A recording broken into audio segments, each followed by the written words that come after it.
ఇందాక మీరు బ్రహ్మాస్త్రం అన్నారు కదా, బ్రహ్మాస్త్రానికి ఒక లక్షణం ఉంటుంది, అది ప్రయోగించిన తర్వాత మళ్ళీ వెనక్కి వస్తుంది, అలాగే వెళ్ళిపోదు. సో ఇక్కడ బ్రహ్మాస్త్రమే అనుకోవాలి. రామకృష్ణారెడ్డి ఒక బ్రహ్మాస్త్రం అనుకోవాలి. షర్మిల దగ్గరికి వెళ్ళారు. వాస్తవంగా వెళ్ళిన రోజు కూడా నేను మాట్లాడాను. ఆయన చెప్పిన ఫిర్యాదులు ముఖ్యంగా నిధులు విడుదల కాలేదు ఇవి తప్ప, అదర్వైజ్ అసంతృప్తి, మంత్రి పదవి వీటి గురించి వెళ్ళారు తప్ప ఆయన నాకేం వేరే ఏం లేదనే ధోరణిలో ఉండేవాళ్ళు. మొత్తం మీద ఇప్పుడు జగన్ మీద లేదా జగన్ ప్రభుత్వం దీని మీద అంతకుముందున్న అసంతృప్తి కంటే ఈ నెల రోజుల్లోనే వైఎస్ షర్మిల మీద కలిగిన అసంతృప్తి ఎక్కువగా ఉన్నట్టు స్పష్టం అవుతుంది. సో వేరే ఇతర ప్రతివ్యూహాలు ఒక ఆళ్లరామకృష్ణారెడ్డి కోసం ముఖ్యమంత్రి జగన్మోహన్ రెడ్డి ఏదో పెద్ద వ్యూహం పన్నేంత పరిస్థితి ఏమి ఉండదు. కానీ అక్కడికి వెళ్ళిన తర్వాత షర్మిల దగ్గర ఇమ్మడలేకపోవడం పద్ధతులు, ఒక మాట నేను గతంలో కూడా చెప్పాను, అన్న కంటే చెల్లెలేం తక్కువ కాదు.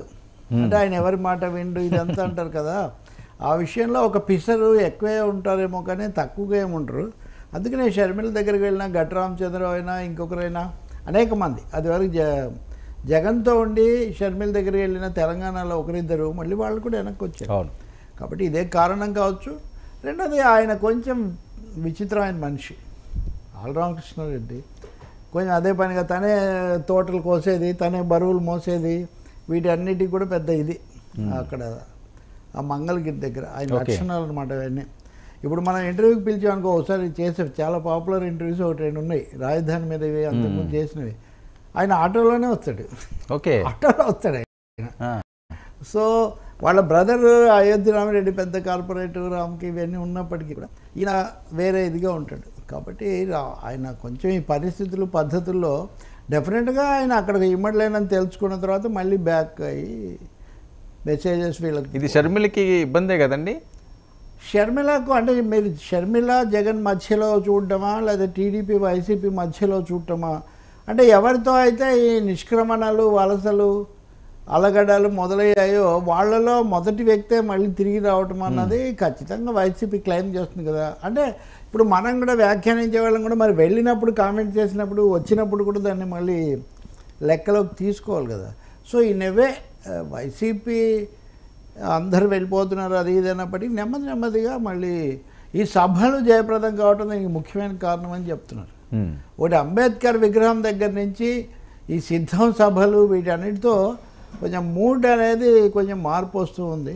రెండోది అటువైపు ఏం తేలకపోవటం, పొత్తులు ఏంటి ఎవరు ఏంటి కాకపోవటం దీని అంతటితో. అంటే ఫ్యాన్ వైపు స్పీడ్ పెరుగుతున్నది అంటారా? అంటే ఫ్యాన్ ఫాలోయర్స్ ఫ్యాన్స్ ఉంటారు కదా, వీళ్ళు మటుకు ఇంకా వేరే చోట ఇంతకంటే ఏం మెరుగ్గా లేదు. రెండోది వాళ్ళు అవకాశం ఇస్తారా లేదా అన్నది కూడా అంత స్పష్టత లేదు. అటువంటి అప్పుడు ఏదో కొత్త ఎముడి కంటే పాత ఎముడే మేలు అనే సామెత ఉంటుంది కదా మనకు. బ్యాక్ టు ది పెవిలియన్ లాగా ఇక్కడికి రావడం సరే. ఆర్కే పరిస్థితి ఇంకొంచెం వేరు. వాళ్ళ అన్నయ్య రాజ్యసభ సభ్యుడు, చాలా కీలక వ్యక్తి. తర్వాత అక్కడే రాజధాని ప్రాంతంలోనే శాసనసభ్యుడు. ఇవన్నీ కారణాల వల్ల గతంలో కూడా గంజి చిరంజీవికి ఖచ్చితంగా ఇస్తారు అన్న పరిస్థితిలో వెళ్ళడం సమస్య కాదు. వేరే కొన్ని అనుకున్న ముఖ్యంగా మంత్రి పదవి రాకపోవడం మీద ఎక్కువ ఆయన అసంతృప్తి చెంది. అంటే లోకేష్ మీద గెలిచానని ఉంటుంది ఆయనకి. ఏది అది చాలా తక్కువ, అంటే మెజారిటీ చాలా తక్కువ. టఫ్ ఫైటే చేశాడు, బట్ లోకేష్ను ఓడించడం అనేది ఆయన క్రెడిట్. డెఫినెట్గా తెలుగుదేశం పార్టీని మొరల్ని దెబ్బతీయడానికి చాలా. అందుకే ఇప్పుడు లోకేష్ని మీరు చూస్తే రాత్రింబాళ్ళు ఆయన మంగళగిరిలో తిరుగుతున్నాడు. మొన్న కూడా చెప్పాను నేను, అనేకం కట్టించడము, తెచ్చిపెట్టడము, విజిట్స్, సర్ప్రైజ్ విజిట్స్, ఇవన్నీ. ఇది ఇప్పుడు ఏం చేస్తారు మరి, టికెట్ ఈయనకి ఇస్తారా లేదా మీడియా వాళ్ళు? అదే మంగళగిరి మరి బెర్త్ కన్ఫర్మ్ చేసుకుని వెనక్కి వచ్చారంటారు ఈయన. నా ఉద్దేశంలో ఆయనకు మంగళగిరి బెర్త్ కంటే మంత్రివర్గంలో బెర్త్ అనేది ముఖ్యమైనది. అప్పుడు ఆయనకు అసంతృప్తి వచ్చింది కూడా ప్రధానంగా. పోయినసారి ఇవ్వకపోతే ఇవ్వకపోయారు, రెండోసారి ఇవ్వకపోతే ఇవ్వకపోయారు, వచ్చేసారి అయినా ఇస్తారా? అవును, అధికారం వస్తుందా రాదు తెలియదు కదా. ఊరికే పార్టీ ఏ పార్టీ అయినా అంతే కదా. ఇంకా మాటకు వస్తే టికెట్ మీరు ఇందాక రకరకాల విశ్లేషణలు ఇవన్నీ చెప్తున్నారు, ఇవన్నీ కూడా గెలుస్తామనే ప్రిజంప్షన్తోనే కదా.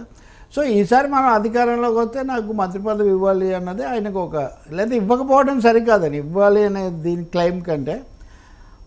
అయోధ్య రామిరెడ్డి కూడా ఆ తర్వాత మీడియాకి చెప్పినప్పుడు రాజకీయాల్లో కొంతమందికి కొన్ని ఎక్స్పెక్టేషన్స్ ఉంటాయి, ఆ ఎక్స్పెక్టేషన్స్ నిజం కాకపోతే తట్టుకోలేకపోవడము, ఎందుకు అనిపించడము అట్లా జరిగి ఉండొచ్చు అన్నారు. అంటే స్పష్టంగా మంత్రి పదవి అనేది ఒకటి ఆయనకు ఒక ముఖ్యమైన అంశం. మరి అందులో జగన్ ఏమైనా హామీ ఇచ్చారో, అంత తొందరగా హామీ ఇచ్చే మనిషి కూడా కాదు జగన్, అవును, స్వభావరీత్యా. కానీ చూద్దాము, అంటే మరి నాతో ఉంటావు అనే పద్ధతిలో చెప్పినట్టుగా ఉన్నారు. ఇంకా మోర్ దాన్ దట్ షర్మిల దగ్గర అయితే ఉండలేనని ఆయన తేల్చుకోవటం కూడా ఒకటి జరిగింది. ఎందుకు కొంతమంది ఉదాహరణలు కూడా చెప్తున్నారు వాళ్ళు, అక్కడ ఇట్లా అయింది ఇక్కడ ఇట్లా అయిందని. సో జగన్మోహన్ రెడ్డి గారు మళ్ళీ తనదైన స్థాయిలో ఒక స్పీడ్ అయితే పెంచుతున్నారు. ఎందుకంటే రాప్తాడు సభ నుంచి మొత్తం మారుతుంది, అది ఫుల్ జోష్ వచ్చింది వైసీపీ శ్రేణుల్లో అన్నది పెద్దగా వస్తున్న టాక్. అది డెఫినెట్గా 3 సభలు కదా, అక్కడ విశాఖపట్నం దగ్గర జరిగింది ఒకటి, భీమిలిలో జరిగింది ఒకటి, తర్వాత దెందులూరు దగ్గర, ఇప్పుడు ఇది 3వది. సభలతో ఒక క్రమ పద్ధతిలో వీటిని చేసుకుంటూ పోవటం, వీటన్నిటితో ఇంకోటేమో 1-2 వాగ్దానాలు కూడా ప్రజలను ఆకర్షించేవి. గతంలో నవరత్నాలు ఆకర్షించినట్టే ఇంకో 2 రత్నాలు కలుపుతాము, అవి ఎవరు ఊహించలేరు అనే 2 రత్నాలు కూడా పట్టుకొని కూర్చున్నారు. సో ఈ నేపథ్యంలో ఒక ప్లాన్డ్, ఒక ఫేజ్, ఒక దశల వారి దీనిగా వెళ్తున్నారు. ఇంకోటేమో ప్రత్యర్థి శిబిరంలో లేదా ప్రతిపక్ష శిబిరంలో సాగుతున్న ఆలస్యాన్ని తమకు అనుకూలంగా మలుచుకోవాలి. అంటే మొదటి మీకు ఎప్పుడు నేను కుందేలు తాబేలు కథ చెప్తూనే ఉన్నాను కదా, ఫస్ట్ స్టేజ్లో అక్కడ అంతా అయిపోయింది, ఇటు వచ్చేస్తున్నారు సీట్లు, గజిబిజి, ఈ చేంజ్లు ఇవన్నీ అన్నారు కదా, వాటన్నిటికీ అబ్జార్ప్షన్ అయిపోయిన తర్వాత అంబేద్కర్ విగ్రహం దగ్గర నుంచి మా ఇది మొదలైందంటారు వాళ్ళు, వాళ్ళ వెర్షన్లో. ఈ రెండో క్యాంప్ కూడా అట్లాగే ఉందనుకోండి. ఇప్పుడు తెలుగుదేశం వాళ్ళు కూడా ఆ మాటకు వస్తే వాళ్ళు కూడా సర్వేలు, వీళ్ళు కూడా సర్వేలు చేయిస్తున్నారు. తెలుగుదేశం వాళ్ళైతే నాకు తెలిసి ఒక 5-6 సంస్థలతో సర్వే చేయిస్తున్నారు. అంటే దీన్ని బట్టి మీకు ఏం తెలుస్తుందంటే ఒకరిని నమ్మే పరిస్థితి లేదు. ఇప్పుడు గెలుస్తారు వర్మ అంటే కూడా లేదు, ఇంకొక వేరే క్రాస్ సర్వే అని ఇట్లా చేయిస్తుంటే కూడా ఒక టఫ్ కాంపిటీషన్ అట్మాస్ఫియరే ఇంకా ఉంది అనే అంచనాలో ప్రతిపక్షం ఉంది. దాన్ని అడ్వాంటేజ్గా తీసుకొని ముందే కొంచెం మైండ్ గేమ్ ఆడాలి, హడలు కొట్టాలి అనేది కూడా వైసీపీ ఆలోచన. సో ఎవరికి కూడా విజయం అంత ఈజీ కాదు. లేదు, అధికార పార్టీ మీద పూర్తిగా వ్యతిరేకత ఉంది, అసలు ఇంకా తిరిగే లేదు అని చెప్పి వీళ్ళు అంటే స్పష్టమైన ఇన్పుట్స్ వీటన్నిటితో చెప్పగలిగింది ఏంటంటే, అంటే మీకు ఇంకొక మాట చెప్పాలంటే బీజేపీ వాళ్ళను వైసీపీ వాళ్ళ మధ్య లేదా ముఖ్యమంత్రి కూడా వెళ్ళి కలిసారు, ఇవన్నీ అయినప్పుడు కేంద్రం వాళ్ళ అంచనాలో వాళ్ళు బయటపెడుతున్న ప్రకారం ఒక 120 సీట్లు వైసీపీకి వస్తాయి, ఒక 30-40 పోయినా కానీ అనే అంచనా వాళ్ళు ఇచ్చారు. మరి అన్నీ వస్తున్నప్పుడు మనం పొత్తు పెట్టుకోకపోయినా ఏంటి అనే ఇట్లాంటివి కూడా ఏదో అవతల బీజేపీకి. కాబట్టి ఆయనకు మన అవసరం లేదు, ఆయనకి ఎట్లాగో 120-110 పైనే వస్తాయి. ఎవరికి? జగన్కి. బీజేపీ అంచనా. అంటే ఇంతగా ముందు వెనకలడానికి కూడా ఇప్పుడు చంద్రబాబు నాయుడు ఉదాహరణకు 5 పార్లమెంట్ సీట్లు కళ్ళు మూసుకొని ఇస్తానంటే 6వది కూడా కన్సీడ్ చేయడానికి కూడా సిద్ధంగా ఉన్నారు. పవన్కు బీజేపీకి కలిపి ఒక 30-40 సీట్ల మధ్యలో కలిపి, మీరు చాలామంది 70 సీట్లు 60 సీట్లు రకరకాలుగా అనుకుంటున్నారు, కానీ అంత సన్నివేశం అక్కడ లేదు. ఖచ్చితంగా ఓ 30+30-40 మధ్యలో ఇవ్వాలి అనేది అయితే వాళ్ళు సిద్ధంగా ఉన్నారు. మరి ఇన్నున్నప్పుడు బీజేపీకి అంత బలమేం లేదు కదా, వాళ్ళు తీసుకోవచ్చు సంతోషంగా. కానీ అక్కడ ఎట్లాగో వస్తున్నప్పుడు మనం ఎందుకు కొంచెం దూరం చేసుకొని శత్రుత్వం పెంచుకోవాలి అనే ఆలోచన కూడా బీజేపీని కొంచెం ఆలస్యం చేస్తూ ఉంది. 3వది బలహీనపడే వాళ్ళని ఎందుకు బలపరచాలని, ఇవన్నీ నేను చెప్తున్న బీజేపీ థాట్. అవును. సో అందుకనే మీరు చూస్తే ఇప్పటికి కూడా వాళ్ళేమీ అధికారికంగా సమాచారం పంపలేదు టీడీపీకి. ఇంకా బాగా లెక్కలేసుకున్న తర్వాత పంపొచ్చు, చివరికి అల్టిమేట్గా పంపడం అయితే జరగవచ్చు. కానీ వడపోత పోసి ఎన్ని గుంజాలో ఎలా లాగాలో అని చూసి అప్పుడు పంపుతారు అనమాట. బట్ చంద్రబాబు అయితే ఇదిగో బ్లాంక్ చెక్, నేను పొత్తు కావాలి, నాకు పొత్తు కావాలి, బ్లాంక్ చెక్ మీకు ఇస్తాను అనే పద్ధతిలోనే ఆయన. కొంతమంది బీజేపీ ముఖ్య నేతలతో నేను 1-to-1 మాట్లాడినప్పుడు సార్ వాళ్ళు కొన్ని అంశాలు వ్యక్తం చేస్తున్నారు. ఇప్పుడు చంద్రబాబు నాయుడు గారు జగన్మోహన్ రెడ్డి గట్ట ఎక్కువ హామీలు ఇస్తున్నారు. సో ఆ హామీలకి ఎవరు భరోసా ఇవ్వాలి? ఇప్పుడు కేంద్రంలో మేము 3వ సారి వస్తాము, వీళ్ళు ఇచ్చిన హామీలన్నింటినీ కూడా ఎక్కడి నుంచి తీసుకొచ్చి ఇచ్చే పరిస్థితి ఉంటుంది. పవన్ కళ్యాణ్ గారు కొన్ని హామీలు ఇస్తున్నారు, చంద్రబాబు నాయుడు గారు కొన్ని హామీలు ఇస్తున్నారు. పవన్ కళ్యాణ్ గారు అయితే జగన్మోహన్ రెడ్డి గారు ఇచ్చి దాని మీద ఎక్కువ ఇస్తాము అని చెప్పి ఆయన ప్రచారం చేస్తున్నారు. ఎక్కడి నుంచి వస్తుంది, ఆర్థికంగా ఎక్కడ వస్తున్నాయి, అవన్నీ కూడా మా తల మీద మోసే పరిస్థితి ఉంటుంది కదా అని ఆలోచిస్తున్నారు అన్నది ఇది వాస్తవం అంటారా వాళ్ళ మాటలో, లేకపోతే ఏదో వాళ్ళకి ఎవరికి నచ్చినట్టు వాళ్ళు బీజేపీలో మాట్లాడుతున్నారు? మీరు ఎవరితో మాట్లాడారో నాకు తెలియదు. బీజేపీలో 2 శిబిరాలు ఉన్నాయి కదా, ప్రో టీడీపీ, యాంటీ టీడీపీ. ఆ 2 శిబిరాలు ఉన్నాయి. ఇందులో మాకు ముఖ్యమంత్రి పదవి ఇవ్వాలి, మాకు 70 సీట్లు ఇవ్వాలి, మాకు ఇవి కావాలని కోరికల జాబితా ఒకటి పెట్టుకొని మనం ఎందుకు వాళ్ళకి లోబడిపోవాలని చెప్పి బీజేపీ జనసేనకి 75 సీట్లు మాకు అంటున్నారు వాళ్ళు. మా పార్టీ కావాలి, జనసేనాని కాదు, వాళ్ళకే 50-60 అయినా కావాలి. లేకపోతే ఎందుకు మనం ఇంత పెద్ద పార్టీ, మోదీ అంత నాయకుడు ఉండి మనం ఎందుకు బలపరచాలి? గత 2-3 సార్లు చంద్రబాబు నాయుడు మనతో ఏమి స్థిరంగా లేడు కాబట్టి దీన్ని కొంచెం అడుగుందాము అని భావించే ఒక సెక్షన్ అయితే ఒకటి ఉంది. బలహీనంగా వాళ్ళకి అంత వాయిస్ లేదు, పోను వాళ్ళ వాయిస్ తగ్గుతుంది. వాళ్ళు 40 అనుకోండి, మరి ఇది జనసేనకు కూడా 30-40 ఇవ్వాల్సిన అవసరం ఉంది కదా. అంటే 70-80 సీట్లు ఎక్స్పెక్ట్ చేస్తున్నారు అనుకోవచ్చా? Half of the seats sir 40-50కి మించి మీరు ఏమి ఎక్స్పెక్ట్ చేయకండి. ఇద్దరికి కలిపి 60-70 వాళ్ళు ఇవ్వాలనుకోవట్లేదు. పవన్ కళ్యాణ్ ఉదాహరణకు ఒక 20 సీట్స్తో అసెంబ్లీలో తప్పకుండా ప్రవేశించాలనుకుంటున్నాడు. ఓ 20-25 సీట్స్తో వెళ్ళాలి. స్ట్రైక్ రేట్ ఎంత ఉంటుంది? ఇప్పుడు BJP strike rate, Congress strike rate అన్నట్టు స్ట్రైక్ రేట్ మీద ఆధారపడి ఉంటుంది. ఇప్పుడు వాళ్ళకి 40 ఇస్తే కూడా వీళ్ళకి ఎన్ని ఉంటాయి? ఇంకా 130 ఉంటాయి. 130లో స్ట్రైక్ రేట్ ఎంత ఉండాలి వాళ్ళకి మెజారిటీ రావాలంటే? కనీసం 90 రావాలి కదా. కాకపోతే మళ్ళీ ఆధారపడాలి కదా. ఒక్కసారి ఆధారపడిన తర్వాత ఇంకా ముప్పు తిప్పలు పెడతారు కదా. కాబట్టి టీడీపీ ఒక 40-45 సీట్ల కంటే ఎక్కువ కన్సిడర్ చేసే ఛాన్స్ లేదు ఇద్దరికి కలిసి. 28-32 మధ్యలో పవన్ కళ్యాణ్కు, అటువైపు అంటే జనసేనకు, అటువైపు బీజేపీకి వెళ్తే మీరు ఒక 4 తగ్గించుకొని మేము తగ్గించుకుంటామని. అందుకని 40+ దగ్గర వాళ్ళు కూర్చొని ఉన్నారు అంతే. అందులో ఇంకేం లేదు. కాకపోతే పార్లమెంట్ సీట్ ఇంకోటి 5 ఇవ్వాలనుకుంటున్నారు. చంద్రబాబు 4 అంటుంటే వాళ్ళు 5 అంటుంటే కొంచెం లిబరల్గా ఉండేవాళ్ళు 6 అయినా ఇద్దాము బీజేపీకి. సో వాళ్ళకి 6, ఇంకొక 3-4 అంటే 10 ఇస్తే కూడా అప్పుడు వాళ్ళకి ఇంకా మిగిలిన 15 చేస్తారు ఆ పద్ధతిలో. పైగా పార్లమెంట్ సీట్ల కంటే పోటీ ఇక్కడ ఎక్కువ ఉంది కాబట్టి. అయితే ప్రాబ్లం ఏమంటే ఇప్పటికీ తెగనివి కొన్ని బీజేపీ వీళ్ళు క్లాష్ అయ్యేవి కొన్ని. ఉదాహరణకు రాజమండ్రి, విశాఖపట్నం, అనకాపల్లి మీద చాలా వరకు వాళ్ళ అభ్యర్థిని కూడా ఫైనలైజ్ చేసుకున్నారు. అది అయిన తర్వాత ఇప్పుడు నాగబాబు వెళ్తానంటున్నారు. ఉదాహరణకు విశాఖపట్నం, పురంధేశ్వరి, జీవీఎల్ నరసింహారావు, సీఎం రమేష్, ఇంతమంది దాని మీద కన్ను పెట్టుకుని రాజమండ్రి అంటున్నారు. నిజమే, ఎందుకంటే ఆమె అక్కడ తమ్ముడి అల్లుడితో తగాద పెట్టుకోవడానికి ఆమె సిద్ధంగా లేదు. తను విశాఖపట్నానికి వెళ్తే అక్కడ భరత్ ఉన్నాడు కదా, కాబట్టి ఆమె కొంత సర్దుకొని రాజమండ్రి. ఆవిడ విశాఖపట్నంలో గెలిచి కేంద్ర మంత్రి అయిన తర్వాత మళ్ళీ విశాఖపట్నం వైపు పెద్దగా యాక్టివ్గా లేరండి. ఆ నెగిటివ్ ఉంటుంది కదా. మెయిన్గా బాలకృష్ణ తమ్ముడి కోణమే. ఇతర అంశాలు ఇంకా అదైతే ఆంధ్రప్రదేశ్లో ఎక్కడికి వెళ్ళినా బీజేపీని ప్రశ్నిస్తారు. అవును, పురంధేశ్వరికి అయినా బీజేపీకి ఆ ప్రశ్న ఎక్కడికి వెళ్ళినా మీరు మాకు ప్రత్యేక హోదా. విశాఖలో కాకపోతే ఉక్కు ఫ్యాక్టరీకి కూడా ఏం చేయలేదు అనేది ఒకటి అడిషనల్గా ఒకటి ఉంటుంది. కానీ అదే మీరు రాజమండ్రికి వస్తే పోలవరం కనిపిస్తూ ఉంటుంది. పోలవరం పూర్తిగా విశాఖలో పోటీ చేస్తేనేమో ఉక్కు ఫ్యాక్టరీ ప్రైవేటీకరణ, రాజమండ్రి నుంచి చేస్తేనేమో పోలవరం పూర్తి కాలేదు. మన ఉండవల్లి గారే అక్కడ ప్రెస్ మీట్ పెడతాడు మళ్ళీ. ఆయన చూసే పోలవరం మా తప్పేమీ లేదు, పార్టీలు తప్పంటారండి వాళ్ళు. ఇప్పుడు ప్రత్యేక హోదా కూడా అంతే కదా, చంద్రబాబు ప్యాకేజ్ తీసుకున్నాడు మాదేం లేదు అంటారు వాళ్ళు. మీరే దాన్ని ఫుల్ఫిల్ చేసుకో, అవి నమ్మే పరిస్థితిలో ఇక్కడ ఉండాలి కదా. ఇంకోటి టీడీపీలో నుంచి బీజేపీలోకి వెళ్ళిన వాళ్ళు రిటర్న్ ఆఫ్ ది ప్రోడిగిల్ సన్ అంటుంటారు ఇంగ్లీష్లో. అంటే తెలివైన కుమారుడు తిరిగి రావడం లాగా వీళ్ళందరూ టీడీపీలోకి వెనక్కి వచ్చే మూడ్లో ఉండటం, అది కూడా ఒకటి భారీగా జరుగుతుంది.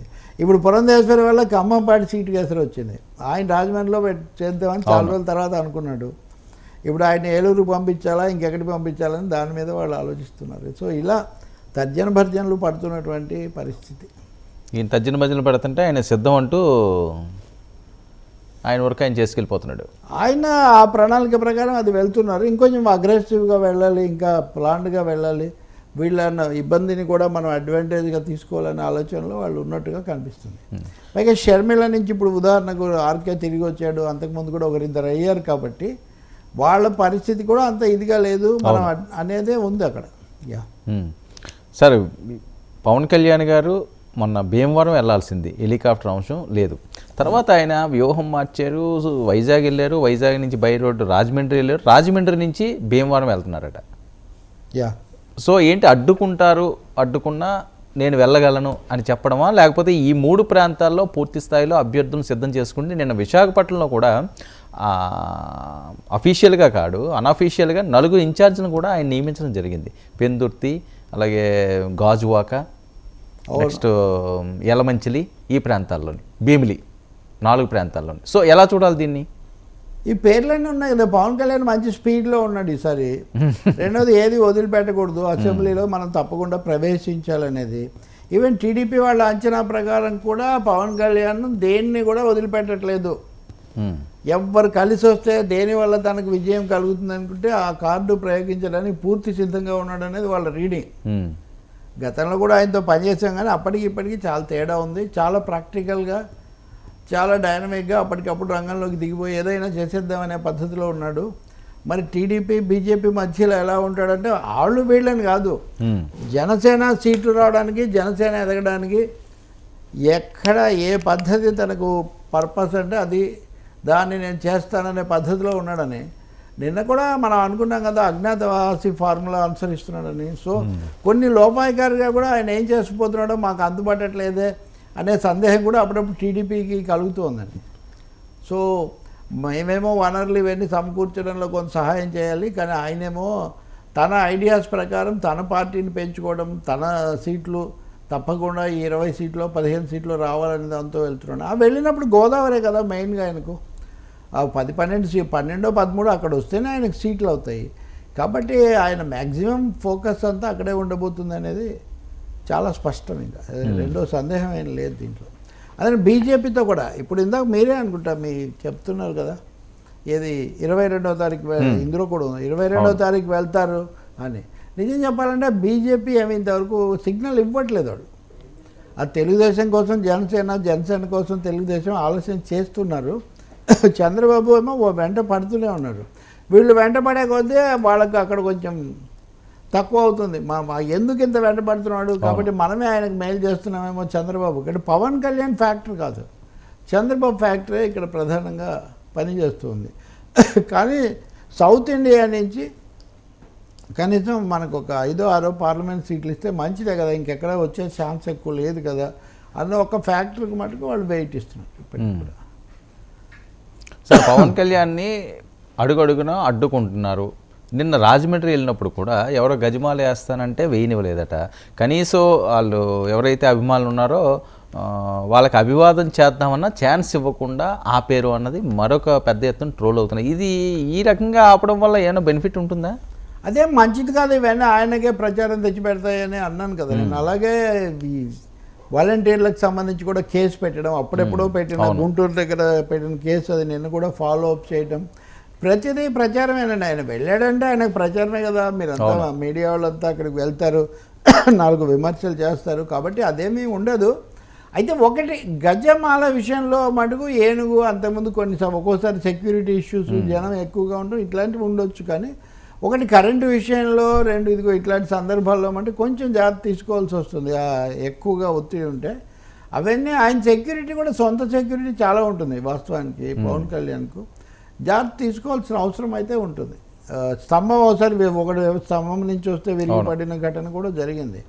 ఇక్కడ మనం 2 వైపులా కూడా చూడాల్సి ఉంటుంది. తర్వాత ఏదైనా జరిగితే కూడా మీరు పోలీసులు ఏం చేస్తున్నారు, సెక్యూరిటీ ఏం లేదనేది వస్తుంది.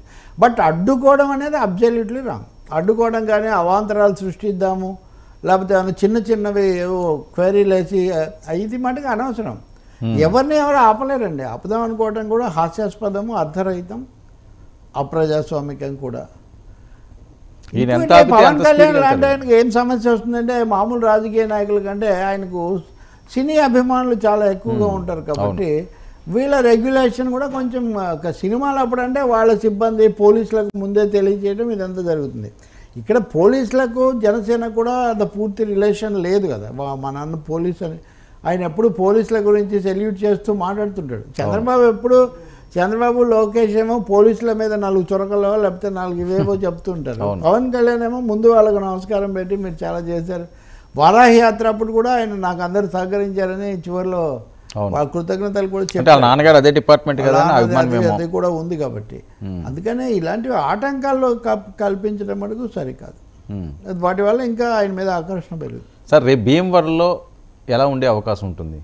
ఎందుకంటే ఆయన అసలైన స్కెడ్యూల్ని స్కిప్ చేసుకోవాల్సి వచ్చింది, ఎక్కడికో వెళ్ళి మళ్ళీ తిరిగి ఇక్కడికి రావాల్సిన పరిస్థితి. భీమవరంలో ఆయన నివాసాన్ని కూడా ఏర్పాటు చేస్తున్నారట.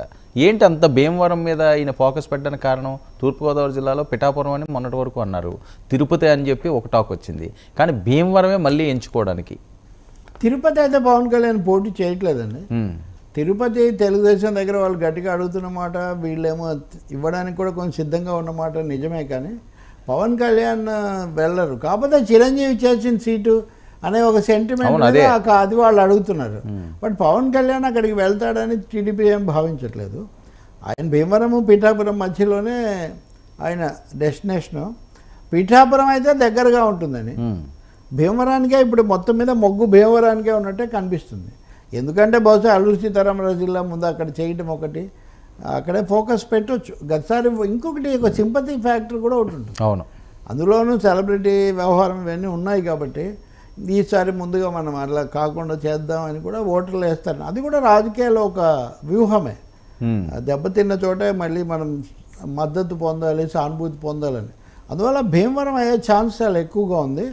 పైగా భీమవరం మీకు తెలుసు కదా, అనేక కోణాల్లో ఆర్థికంగా, సాంస్కృతికంగా, చారిత్రకంగా గోదావరి జిల్లాలో దానికి ఒక ప్రత్యేకమైన ప్రతిపత్తి స్టేటస్ దానికి ఒకటి ఉంటుంది. సో మిగతావి ఏలూరు, రాజమండ్రి ఎన్ని ఉన్నప్పటికీ భీముడు ఇలా పేరుకు తగినట్టే అదొక భీమవరం లాగా బలంగా ఉంటుంది. దాన్ని ఆయన ఎంచుకుని అక్కడే ఉండే అవకాశం చాలా ఎక్కువగా ఉంటుంది. ఈ యాత్రలు లేకపోతే ప్రజావాణి అన్నింటిలో కూడా ఆయన భీమవరానికి ఎక్కువ ప్రాధాన్యత ఇస్తున్నారు కంటిన్యూస్గా. ఇంకా పైగా నాగబాబు ఇది కూడా ఏమి డైవర్షన్ లేకుండా ఆయన అనకాపల్లికి పంపించేశాడు కాబట్టి ఇప్పుడు అబ్జల్యూట్గా ఇది పవన్ కళ్యాణ్ వ్యవహారమే అవుతుంది. సార్ ఢిల్లీ పవన్ కళ్యాణ్ ఎల్లుండి వెళ్తున్నారు భీమవరం టూర్ తర్వాత అని పవన్ కళ్యాణ్ గారే మాట్లాడారు, నేను ఢిల్లీ వెళ్తున్నాను అని. సో ఇలాంటి పరిస్థితుల్లో ఢిల్లీ వెళ్ళడానికి ప్రధాన కారణాలు ఏంటి? చంద్రబాబు నాయుడు గారితో ఈయన కలకుండా అన్నది అందరిలోని మెదులుతున్న ప్రశ్న. ఏ అంశాల మీద ఆయన వెళ్ళే అవకాశం ఉంటుంది, ఏ అంశాలు ఆయన ప్రస్తావించే అవకాశం ఉంటుంది? ప్రధానంగా ఇప్పుడు బీజేపీతో మాట్లాడటమే కదండి, సీట్ల సర్దుబాటు, లేకపోతే వాళ్ళకెన్ని మనకెన్ని. ఇంకోటి ఏమో తెలుగుదేశం ఇంకా ప్రవేశించాలి, వాళ్ళకి ఇంకా ఎంట్రీ పాస్ రాలా. అవును, ఈయనేమో ఆల్రెడీ ఎంట్రీ పాస్ ఉంది ఈయన దగ్గర ఎన్డీఏలో. సో అక్కడికి వెళ్ళి కొత్త భాగస్వామి నిజానికి ఈ పైన బీజేపీ చేసి ఉండాలి. ఇప్పుడు మీరు ఎన్డీఏలో ఉన్నారండి, మేము కొత్తగా మనం చంద్రబాబును కూడా తీసుకుంటున్నాం, మీ ఒపీనియన్ ఏంటి, లేకపోతే మీరు ఏం చెప్తారని అడిగి ఉండాలి. వాళ్ళు ఆ పని చేయలేదు, వాళ్ళు ఒక విధంగా బిగుచుకొని ఉన్నారు ఏం జరుగుతుందో అని. ఒక పిక్చర్ బయటికి ఏమేళ్ళిందంటే పవన్ కళ్యాణ్ పూర్తిగా చంద్రబాబును బలపరుస్తున్నాడు, చంద్రబాబుతో తన లింక్ బ్రహ్మముడు వేసుకున్నాడు, బీజేపీ కంటే కూడా ఆయన దానికే ఎక్కువగా రోడ్ మ్యాప్లు ఇవన్నీ ఈ థీరీస్ అన్నీ ఉన్నాయి కదా. తమాషా ఏమంటే పవన్ కళ్యాణ్ టీడీపీని మోస్తున్నాడు అని వైసీపీ ఆరోపణ, మేమే పవన్ కళ్యాణ్ మోస్తున్నామని టీడీపీలో చాలామంది భావన, మా సీట్లన్నీ అటు పోతాయి ఇదంతానే. ఈ మధ్యలో బీజేపీని అయితే మోయడానికి ఇద్దరు రెడీగా ఉన్నారు. ఇప్పుడు ఇక్కడ ఒక మిత్రుడు అంటున్నాడు చంద్రబాబు కుడి భుజం మీద పవన్, ఎడమ భుజం మీద బీజేపీని మోస్తున్నాడు అంటుంటే, ఇప్పుడు చెరొక భుజం పెట్టి బీజేపీని మోసేటటువంటి ఒక పరిస్థితి కూడా ఉంది. దానికి వాళ్ళు ఎక్కాలి కదా, లెక్కలు వేసుకుంటున్నారు. మొన్నే వాళ్ళ జాతీయ సమావేశం అయిపోయిన తర్వాత ఇవన్నీ ఆలోచనలు ఉన్నాయి. ఇంకోటి సీట్లు వీటిలో అపార్థాలు ఏమైనా ఉంటే తొలగించడానికి కూడా ఐఎమ్ విత్ యూ, నేనేదో తెలుగుదేశం తరఫున పనిచేస్తున్నాననే అభిప్రాయం సరికాదు, నా ఐడియాస్ నావి అని. ఇప్పుడు ఉదాహరణకు ఈవెన్ ఇప్పుడు రఘురామకృష్ణరాజు ఉన్నాడు అనుకోండి, ఆయన ఆ పార్టీ ఈ పార్టీ అయిన తర్వాత బీజేపీ తరఫునే పోటీ చేస్తాడని ఇప్పుడు ఖాయంగా దానికోసం నరసాపురం సీట్ అక్కడ అట్టుపెట్టి వాళ్ళు రెడీగానే ఉన్నారు టీడీపీ వాళ్ళు. ఈ విధంగా జరుగుతుంది ఇక్కడ. పవన్ కళ్యాణ్ ఖచ్చితంగా బీజేపీతో మటుకు బంధం బలపరుచుకుంటాడు, బలపరుచుకొని తెలుగుదేశాన్ని అప్రోచ్ అవుతాడు. మీరు కూడా విశాఖ వచ్చినప్పుడు ఈయన ప్రధానమంత్రిని కలుసుకున్నాడు కదా, అవును, తెలుగుదేశంతో సంబంధం లేకుండా. అప్పటికి పొత్తుగా ఇంకా అనౌన్స్ చేయలేదు కదా. పొత్తు అంటే ఎన్డీఏ సమావేశాలకు వెళ్ళలేదు, కానీ ఆయనతో పొత్తుగా తెలుగుదేశం పార్టీతో పొత్తు లేదు అప్పుడు. ఈయన విశాఖలో ప్రధాన కానీ బాగా బలపడింది. తిరిగి వస్తూనే విజయవాడలో ఏదో హోటల్లో కలుసుకున్నారు, నోవాటెల్లోనే ఇక్కడ అయిపోయింది ఇంకా. సో అది చివరి ఇంకేది హీరో హీరోయిన్లు బయలుదేరిన తర్వాత ఇటు మధ్యలో నడుస్తుంటుందండి, అలాంటి సన్నివేశం అంతే అది. సో అప్పటికే సెట్ అయిపోయింది కదా అంతా కూడా.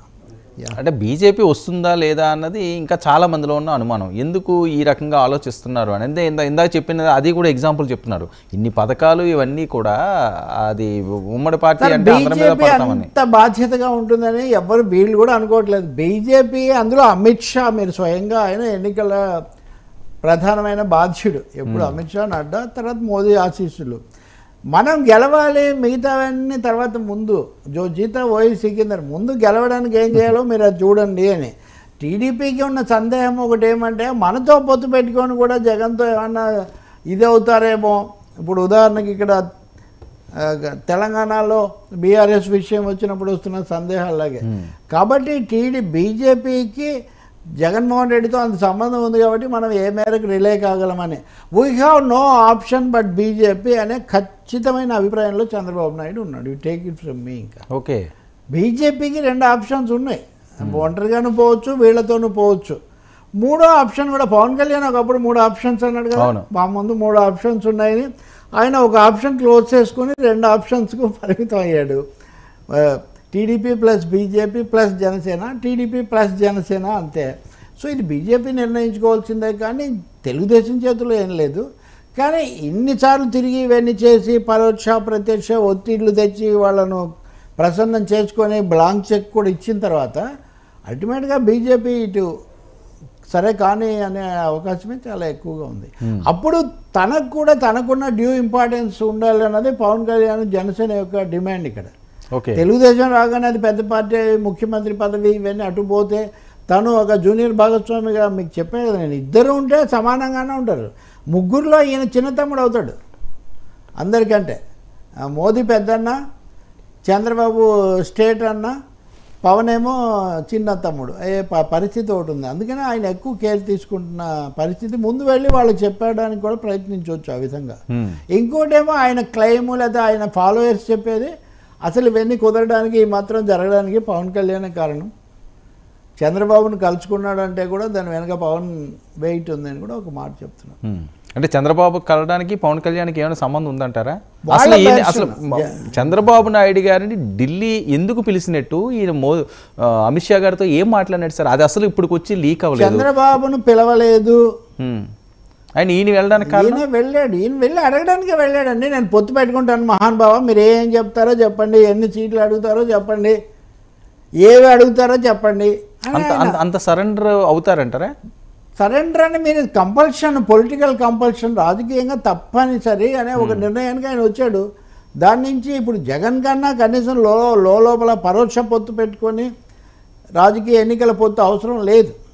కానీ తెలుగుదేశం పార్టీ తప్పకుండా పొత్తు పెట్టుకోవాలనే దాంతో ఉన్నారు. నో ఆప్షన్ అని, can't but align with BJP. వాళ్లకు బ్లాంక్ చెక్ ఇచ్చి వచ్చారు. ఒకవేళ రేపు 6 కాకుండా అదే ఎవరో అంటున్నారు నాతో తెలుగుదేశం వాళ్ళు. ఇప్పుడే చాలా చెప్తున్నారు 5 కాదు 4 కాదు, 4 5 వద్దు అంటున్నారు.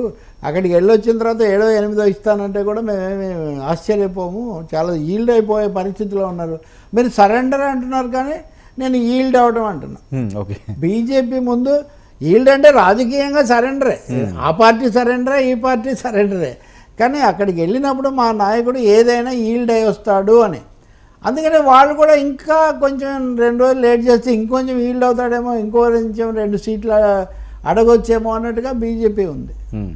కాదు సార్, నోటాతో పోటీ పడే బీజేపీ పార్టీ అని పదే మాట్లాడేవాళ్ళు ఇంతలా వాళ్ళ కోసం అర్రులు చాచాల్సిన అవసరం ఏంటి? అంటే ఆర్థికంగా ఆదుకుంటారనా, లేకపోతే రేపు ఎలక్షన్లో వాళ్ళ పవర్ ఏమన్నా పనిచేస్తుందనా?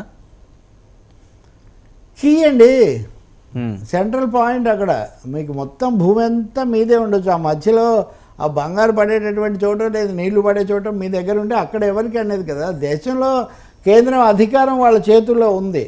అలాగే ఇక్కడ జగన్ ఆయన కొరకరాని కోయలాగా ఉన్నాడు. స్థానిక సంస్థల ఎన్నికలప్పుడు అధికార యంత్రాంగం ఇవన్నీ చేసి అసలు ముప్పు తిప్పలు పెట్టాడు.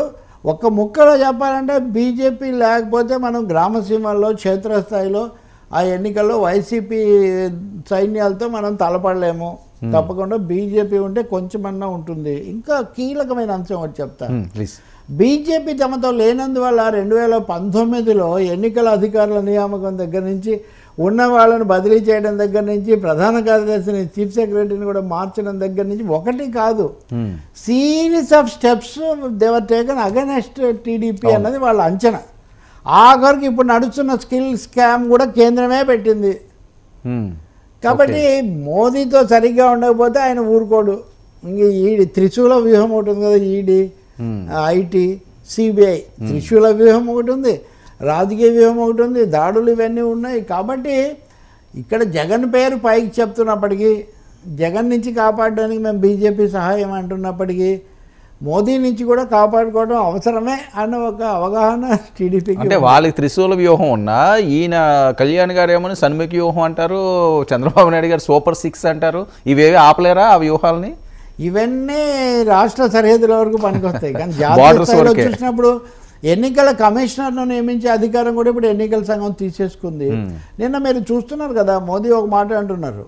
ఏమని అంటే, కృష్ణుడికి కుచేలుడు కృష్ణుడికి అటుకులు ఇస్తే కూడా దాని మీద enforcement directorate, PMA, prevention of money laundering act ప్రయోగిస్తారని అంటున్నాడు ఆయన. అంటే ఆయన కుచేలుడు కృష్ణుడితో ఆయన పోలుస్తున్నాడు. ఇవి బీజేపీకి వర్తించవు, ప్రతిపక్షాలకు పూర్తిగా వర్తిస్తాయి. బీజేపీయేతర పార్టీలకు మోదీ వార్నింగ్ ఇస్తున్నారు. నిజానికి మీరేదో అటుకులే కదా తీసుకున్నాం అనుకుంటారేమో, మీరు అటుకులు తీసుకున్నా కానీ నేను వచ్చి తప్పకుండా మిమ్మల్ని పట్టుకునే పరిస్థితి ఉంటుందని. కాబట్టి scared, Chandrababu Naidu is scared. అది డబుల్ వామి అంటారు. ఇటు నుంచి జగన్, ఇటు నుంచి మోదీ ఢిల్లీలో ఈ ప్రభుత్వాలు 2018-19లో బయటికి వెళ్ళి దెబ్బతిన్నాననే ఆందోళన, ఇవన్నీ తన మీద నేరుగా కేసులు పెట్టి 2 నెలల పాటు జైల్లో పెట్టడం, వీటన్నిటితో ఆయన షేక్ అయి ఉన్నాడు. జైలు కేసులకు ముందే రెడీ అయి ఉన్నాడు. అది అయిన తర్వాత ఆయన పూర్తిగా ఇంకా సిద్ధమైపోయాడు. తప్పకుండా గతం కంటే చాలా బలహీనమైన పరాధీన స్థితిలోనే చంద్రబాబు నాయుడు బీజేపీకి ఇప్పుడు లోపడతారు. ఇంకొకటి ఏమో సీట్లు కూడా కొంచెం ఎక్కువ ఇచ్చి తనకు వచ్చేవి కూడా అన్నీ రాకపోతే, ఉదాహరణకు లెక్కల ప్రకారం చూస్తే ఒక 100-110కి అటు ఇటు వస్తాయని వాళ్ళ లెక్కలు జనరల్గా ఉన్నాయి.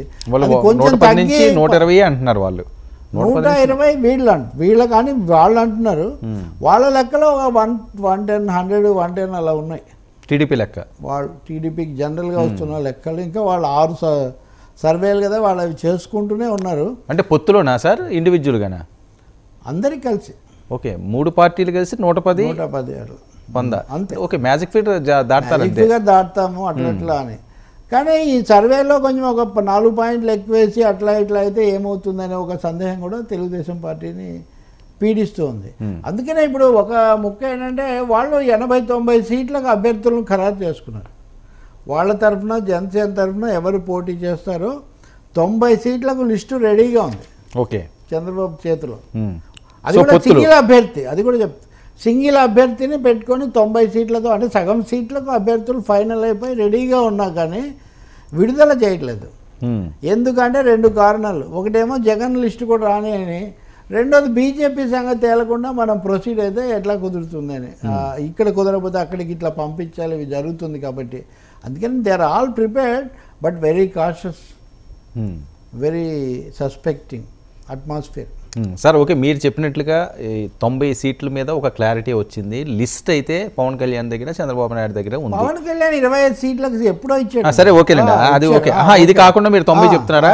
25 కాకుండా కలిసి 90 సీట్లు చెప్పారు అనుకుందాం. 100-110 వస్తుంది అన్నది వీళ్ళ లెక్క, బీజేపీతో కలుపుకుని.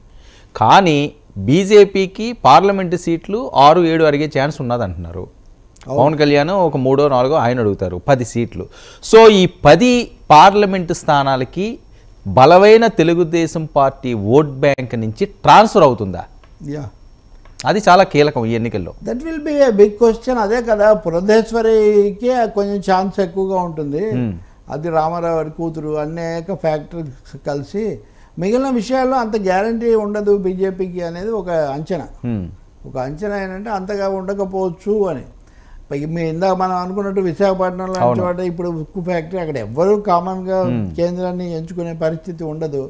అలా కిరణ్ కుమార్ రెడ్డి రాజంపేటలో చేస్తాడంటే ఆయన ఇదివరకు తన సొంత సీట్లోనే పోటీ చేయకుండా తమ్ముని పెట్టి తను తప్పుకున్నటువంటి పరిస్థితి. ఆ తర్వాత ఆయన ఏదో పెద్దగా పెరిగింది లేదు, రాజంపేట ఆ విధంగా ఉన్న సీటు కూడా ఏం కాదు. కాబట్టి కొన్ని సందేహాలు కూడా ఉన్నాయి వాళ్ళకు, ముఖ్యంగా చిత్తూరు ఒకటి, విజయనగరం ఒకటి, ఇట్లాంటివి ఇంకా తేల్చుకుంటున్న పరిస్థితి లేదు. విజయనగరం అసలు బీజేపీ ఎక్కడ ఛాన్స్ ఉంటుంది సార్? బీజేపీ అని కాదు, నేను అసలు క్యాంపు గురించి చెప్తున్నాను. టీడీపీ అయినా జనసేన అయినా అట్లా ఉంది. అలాగే తిరుపతి ఉందనుకోండి, తిరుపతి వీళ్ళు చేస్తారా వాళ్ళు చేస్తారని ఒక సందేహం. తెలుగుదేశం చేస్తుంది అంటే లాస్ట్ టైం చేసుకున్నారనే అట్లా దాని ప్రకారం. అంటే వాళ్ళు మాకు తిరుపతి పుణ్యక్షేత్రం, రామ మందిరం, రామ మందిరం మంత్రం గతంలో గెలిచిన ఇది కూడా ఉంది కదా. కాబట్టి బీజేపీ వాళ్ళ మెయిన్ స్లోగన్ ఏమంటే అయోధ్య తర్వాత మా బలం పెరుగుతుందని మేము దేశమంతా చెప్తున్నాము, ఇక్కడ మేము కొద్దిగా గొప్ప సైజబుల్గా చేయకపోతే మా ఇది ప్రెస్టేజ్ దెబ్బతింటుంది అవును అనేది ఒకటి వాళ్ళు చెప్తున్నారు. అంటే ప్రెస్టేజ్ కోసం వెళ్ళి సీట్లు పోగొట్టుకుండి కష్టాల్లో పడతారా అని. అంటే మీరు అనేది పొత్తు కుదుర్చుకుంటారా లేదా? అదే కుదుర్చుకుని సీట్లు ఓట్ ట్రాన్స్ఫర్ అవ్వకపోతే బీజేపీకి పార్లమెంట్ ఎన్నికల్లో ఏదో బ్రహ్మాండంగా ఓట్లు సార్ వాళ్ళకి కావాల్సిన పార్లమెంట్ సీట్లే కదా. అసెంబ్లీలో ఇప్పుడు వాళ్ళు 6 సీట్లు మరి ఒత్తిడి చేస్తే ఏడైనా ఇస్తారేమో. అదే అంటున్నాను, పోయి సీట్లు తీసుకుంటే ఫలితమే ఉంది. గ్యారంటీ సీట్లు మీ దృష్టిలో ఏమైనా ఉన్నాయి? అలానే కాదు, ఇప్పుడు తెలుగుదేశం పార్టీకి బలమైన ఓట్ బ్యాంక్ ఉంది కాబట్టి బీజేపీ జనసేన నుంచి తెలుగుదేశం పార్టీకి ఓట్లు యాడ్ అయితే వాళ్ళకి ప్లస్ అవుతుంది తప్పించి ఎంత ఎక్కువ ఓట్ బ్యాంక్ ఉన్న వాళ్ళు సాలిడ్ గా వాళ్ళకి అంత ట్రాన్స్ఫర్ అవ్వదేమో అని కదా అందరూ మాట్లాడేది. డెఫినెట్ గా అవ్వదు. తెలుగుదేశం మీద అపనమ్మకం ఉంది, అది జనసేనకు కూడా ఉంది, అవును అది ఇటు కూడా ఉంది, వీళ్ళ మీద కూడా ఉంది. జనసేన ఏమో ఆర్గనైజ్డ్ పార్టీ కాదు, పవన్ అభిమానంతో తమ స్టార్ హీరోకి వేస్తారేమో కానీ మన మామూలు క్యాండిడేట్లకు ఎందుకు వేస్తారు, ఇట్లాంటి సందేహాలు కూడా ఉన్నాయి. But you can't help it కదా. ఆ మాటకు వస్తే బీజేపీ వాళ్ళు మాదే చాలా పద్ధతి అయిన పార్టీ, మాది చాలా క్రమశిక్షణ, కాబట్టి మా ఓట్లు ట్రాన్స్ఫర్. ఓట్లు ఎక్కడున్నాయి మీకు? అవును అదే మీకు వచ్చింది 0.96 అంటే 1% కూడా మీకు రాలేదు. ఇప్పుడు పోనీ ఎవరో అన్నారు, ఇప్పుడు పోనీ పెరిగాయి అనుకుంటే 3% అనుకుంటే కూడా అది ఏ మూలకు సరిపోవు. కానీ ఇదంతా కేవలం అధికారం కోసం మాత్రమే చేస్తున్నది. చేసినా ఏదో వ్రతం చేయనా అన్నట్టుగా పెద్ద సీట్లు వచ్చి పడతాయి ఏపీ నుంచి బీజేపీకి అన్నది కూడా ఏం నమ్మకం అంతగా ఏం లేదు అంతవరకు. సో అందుకనే వీళ్ళంత సీరియస్ గా తీసుకోవట్లేదు అనుకోవచ్చు. ఎందుకంటే ఇప్పుడు జగన్మోహన్ రెడ్డి గెలిచినా ఒకటే వాళ్ళకి. అందుకనే బీజేపీ ఇంత నానబెట్టడానికి, ఇంత తర్జన భర్జనలు పడడానికి అది ఒక ప్రధానమైన కారణం. మనం ఇంత పాకులాడి ఈ కాస్త తెచ్చుకొని దానికోసం ఎందుకు అనే ఒకటి ఉంది. కానీ బట్ పొలిటికల్గా ఉండాలి కదా రిప్రజెంటేషను. మొన్న బీజేపీ సమావేశం జరిగినప్పుడు కూడా సీట్ల రీత్యా మనకు నార్త్లో సమస్య లేకపోయినా సౌత్ అనేది మనకు బ్లాక్గా ఉండటం అనేది ఒక జాతీయ పార్టీకి గౌరవప్రదం కాదు, క్షేమదాయకం కూడా కాదు. ఓకే, ఎందుకంటే కొన్ని దేశాల ఎన్నికల్లో చూస్తాం మనం, కొన్ని ప్రాంతాల్లో వాళ్ళకి లేకపోవడం వల్ల ఇప్పుడు లెక్క ఏంటంటే అండి, సౌత్ ఈస్ట్ బీజేపీకి నెగిటివ్ అండి, అవును, నార్త్ వెస్ట్ బీజేపీకి అనుకూలం. అందులో మళ్ళీ చిన్న చిన్న తేడాలు ఉన్నాయి. కాబట్టి వాళ్ళు సౌత్ యాంగిల్లోనే ఎక్కువ భాగం ఆంధ్రప్రదేశ్ మీద కొంత దృష్టి పెడుతున్నారు. తెలంగాణలో కొంతవరకు ఉంది కాబట్టి ఏపీ కూడా 4 తెచ్చుకుందాము అని.